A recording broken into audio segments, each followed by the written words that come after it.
Welcome to the breathtaking valleys of Kashmir.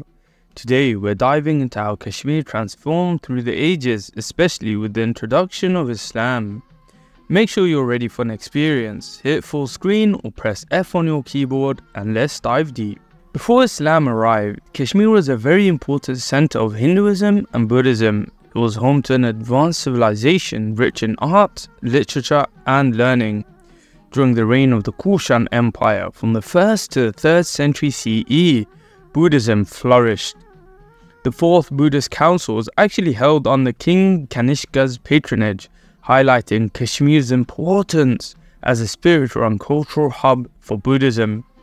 Hinduism also played a significant role with grand temples and scholarly centers throughout the empire. What is even crazier is that there is a temple called the Kashmir Temple that is almost 5,500 years old, located in Kashmir. The blending of Hindu and Buddhist traditions created a unique cultural foundation, setting the stage for Kashmir's future transformations. Furthermore, the Kushan Empire was very well known for mixing their cultures. They had Persians, Chinese, and even Greek teachings all mixed together. Most people think the Kushan Empire was only in northern India and Kashmir, but they also had parts of Tajikistan, Uzbekistan, Afghanistan, Pakistan, eastern Iran. However, it wasn't long until Islam began to make its way into Kashmir in the 14th century, marking an interesting turning point in the region's history. This interesting story begins with Rishan, a Buddhist priest from Ladakh. Rishan fled his land and sought refuge in Kashmir. In Kashmir, Rishad encountered Bulbul Shah, a famous Sufi saint from Turkestan. Sufism is a mystical Islamic tradition emphasizing personal experiences with God as spiritual intimacy.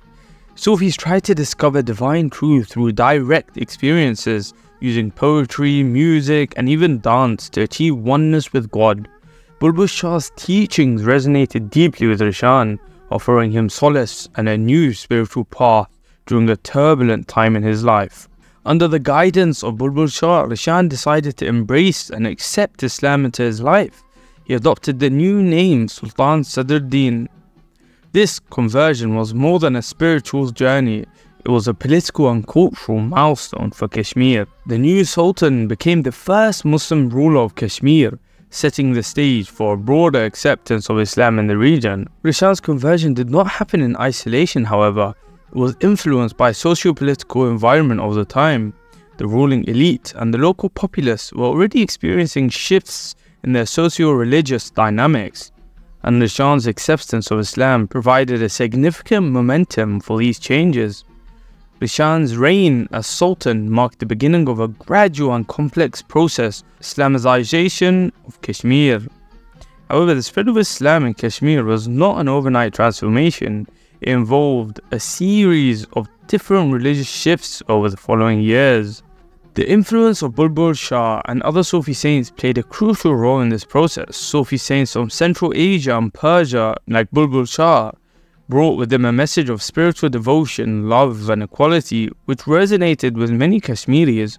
Their teachings and practices, characterized by tolerance and inclusion, attracted a diverse following. Sufi saints established Sufi lodges and shrines throughout the valley.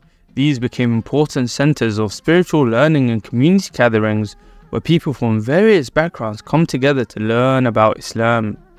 The inclusive nature of Sufism helped bridge the gap between the existing religious practices and the new Islamic faith. However, Bulbul Shah's legacy was continued by other prominent Sufi saints, such as Shah Hamdan.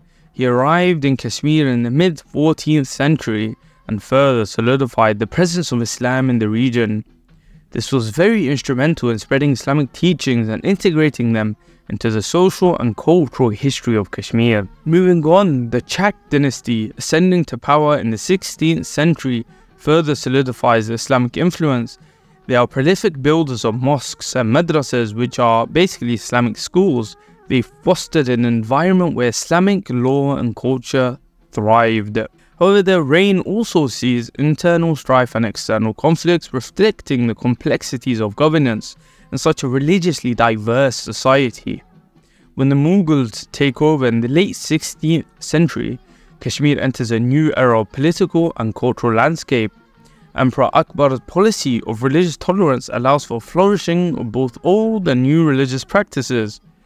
However, this open approach to different religions shifted under rulers like Aurangzeb, who favoured a more orthodox version of Islam. Today, Kashmir stands as a vibrant land with a mixture of religions, whether it be Muslims, Buddhists, Hindus. Each phase of its history, from Nishan's conversion to Islam to the Mughal leadership, has contributed to the rich, complex history of modern-day Kashmir. I hope you guys enjoyed this video on how Kashmir became Muslim. Make sure to like, comment, and to subscribe. I'll see you in the next one.